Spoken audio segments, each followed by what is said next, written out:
असोच एक फावट एक पाद्री रितीराक प्रवचन करता आसतना लोकांक सांगतालो की जेजूचेर भार धरून गरजेचो, जेजूक आमी बुजवण दिवंक गरजेची, जेजूक आमी आर्गांक दिवंक गरजेची, आनी आमी फिरगोजेंत मिसाच्या बलिदानांत वांटो घेवंक गरजेचो.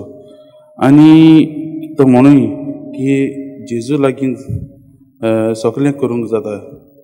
आनी ह्या रितीराक जेन्ना मिसाचें बलिदान चलता आसतना वेळार कोम्याच्या वेळार एक जाणटो जाचे लागीं चलोंक जायनासलें, जाका दुसऱ्यांनी धरून हाडूंक पडटालो, तो अकस्मात उबो रावंक लागता आनी चलोंक लागता आनी एक मिलाक पडटा.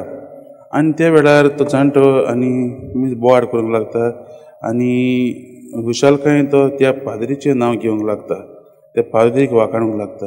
आनी ह्या वेळार तो पाद्री कुशी सोंसता. जर सगळीं लोक ताका त्या पाद्रीक वाखाणूंक लागतात, पूण पाद्री कुशी सोंसूंक लागता.